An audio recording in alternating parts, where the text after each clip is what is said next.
naman po pen ni Bing. So yan, ito naman yung Okay. isa pang pen. Ayan. Isa pang pen nila dito. Oh. Ay, si Bing. Anong pangalan, sir? Ben? Bane. Barako. Bing. Kalaban ni Batman. Oo, Ano yung pinakasimple na kasi ito ay bahay ito ng ano ng rabbit niya noon. Nag-rabbit din si sir. Yeah, oh. Hindi mo natripan, sir?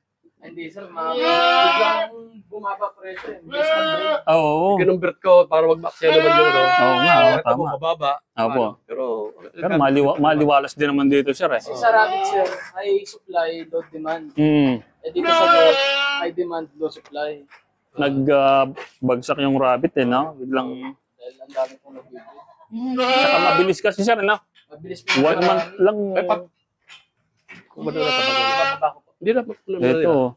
So, yan, no? Parang Kahit wag na lang ibaba, boss. Hindi na. Okay na yan, Po, no? US Van Casio po ang pangalan.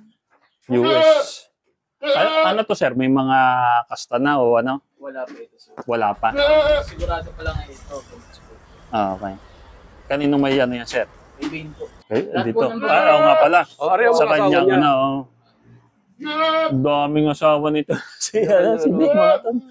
Ayos, So, ito. Naman po, RCB3 Fireball ang bloodline. US din po ito. US din. Pero yun po, US import. Sige. Kanina. US import. Ito po. Ito po magkapatid. RCB3 Fireball din po US. Ito po ay wala pang kasta. Kira mo si Machete. Red traditional. Anak niya, oh. Anak ko ni Machete dun sa traditional po kanina. Doon sa traditional. Oh. So, yan yung nilabas. Barako na, sir. 3 months old po. Ang may-ari po nito ay taga Cebu. Taga Cebu. Sa Cebu. Ito po ang may-ari na to, taga Cebu po siya, kusang pumunta dito sa farm. Wala pong message. Nagulat na lang po ako na bibili daw siya ng kambing. So, tinanong ko po, saan po nyo nalaman? Yung Sige. sa Tapos mo na. Sa YouTube, Okay. napanood daw niya. Nung pagpunta niya dito, ngayon lang daw siya nakita ng mga ganito. Kasi mo yung dadaan na pa. So nagpa-reserve po siya ng barako. Opo. Eto. May-ari na pala niyan, mga tol, no? Kasi ito. Una ito. Ito naman po ay si Fertilog sa Polo of Bloodline. Ito naman po Australian. Australian to, Australian. Grabe, laki din, eh. Ano na yun, sir? May kasta na? Ito sir, alam po wala. Wala pa. So ibababa na po natin. Ibababa. Yan, ibababa. Tayo dito. Punta na po sila doon sa Doon sa kabila.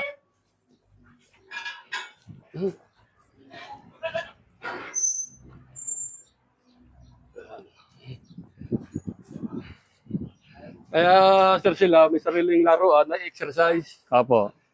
Mahirap naman yung Iba pa rin yung ano, eh, no? Pati nandiyan. Ano yan? Anak? Iba pa rin yung nakaka-lakad-lakad po sila, eh, no? Ito po si Bane. Nasa likod. Oh. Nangangain kanina pa.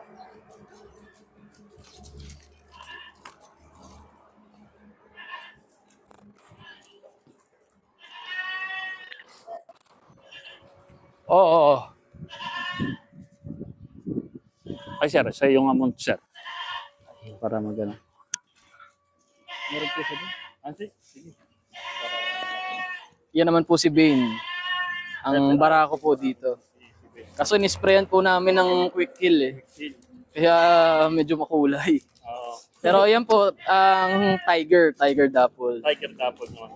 Kasi pansin nyo po, mas lamang yung puti kaysa dun sa red niya. Oo. So yung mga babae po dito, siya po ang asawa. Dalawang ano. Opo. Bali, dalawa po ang dapple niya. Yung isa po yung buntis na niya. Yung isa po yung waiting pa. Pansin niyo po, malaki na yung other niya. Kumpara dito sa kapatid niya. Maayos na. Kaya Kasi minsan po may nagtatanong magkano daw po presyo ng kambing. Sabi ko po, nakadepende po kasi yan sa mapipili nyo. Oo. Hindi lang po yan basta ganitong kulay, ganito ang presyo. Hindi po. Kahit po yan dapol, basta bagsak sa quality, talagang Pwede bumaba yung presyo mo po. talagang bagsak presyo po yan. Kaya sabi ko po, pag magtatanong po kayo kung ano yung available, itatanong ko po sa inyo yung ano po bang hanap nyo para ma-suggest ko po yung gusto nyong materialis. Tama. Kaya, ako pag may nagtatanong ng presyo, sabi ko agad lagi, i-message na lang yung Opo. owner eh. Kasi po, kahit magbigay kayo ng estimate ngayon, Opo. depende pa rin sa mapipili, di ba? Opo, Sa dahil- kanyang magugustuhan kambing. Dahil sa iba po, nagtatanong, price list. Oo. Wala po kami price list dito. Lahat po ng kambing namin ay may sari-sariling presyo. Hindi po yan dahil red apple, ganitong presyo. Oo. Hindi po. Kita mo naman kahit sa tao, pag tayo lumayo, anak ng malaki, mataas, malaki ang katawan, may anak naman ng maliit. Oo. Pero magkakapatid. Oo. Siyempre kung sa hayop, ay iba ang presyo ng malalaki. Tama. Ang bread. Baga sa breeding naman ng aso, yung run. Run ba? Kahit sa rabbit, may ganun siya rin, no? Opo. May nalabas na maliit, may ano. Opo, yun po yung... Ito po mga US po ito tatlo. Australian, may dugong Australian lang po yung isa doon. Basta maipangako nga namin, sabi, inidiretso namin ang paglibil up. Opo.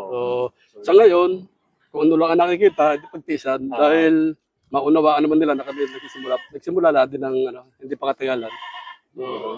Magto 2 years. Mag 2 years pa lang. 1.5 years. Oh. Pero Pero, from namimili lang sa auction sa Padre Garcia. Padre Garcia, ngayon importer na sir. Galing sa wala. Oo. Kaya sabi ko, yung iba, ini-encourage ko na. Kami nga, malakas ang lahat ng loob. Pero palakasan ng loob, ipag-aralan din dahil sayang naman ng kapital, Sayang yun. sayang ng oras na binigay. Kami po kasi may vision din. Kumbaga, may nakikita kaming gusto naming mangyari sa future. Hindi lang yung basta mag-alaga. Gusto namin lahat ng kambing namin ay talagang pang show quality. So quality. Yan, mga show quality po yan. Ngayon pa, medyo... Pero yung mga presyo po ng show quality, mahal po talaga. iba talaga yung presyo. Iba po talaga. Kumbaga, dual purpose na yun eh. Pwedeng pang karne, pwedeng pang show, pwedeng pang alaga. Dami nang pwedeng gawin. Kaya talagang may presyo talaga siya. No? At hindi po biro ang presyo ng US, lalo na po sa importation.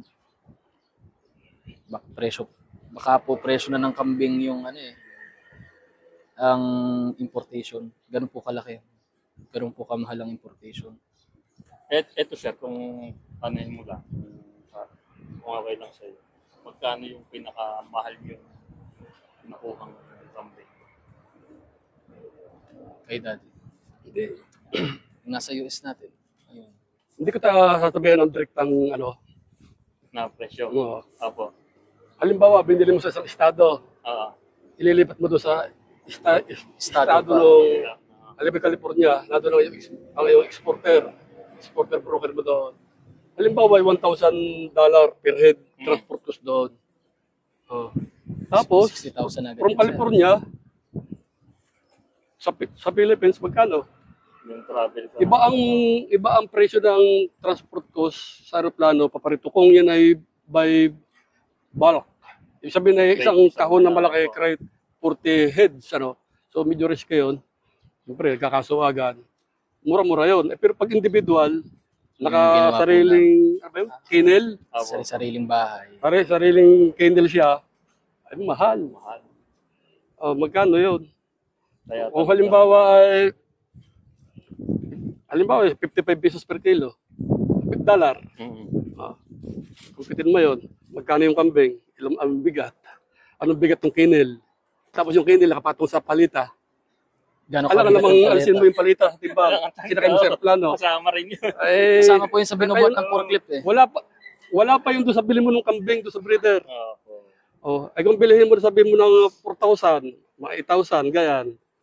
Kasi pag binili mo na ng mga 8,000, magaganda na yun. Opo. Mga 4,000, mga ordinary pa. So, kaya yung presyo, mahirap sabihin mo na kung ano. Opo.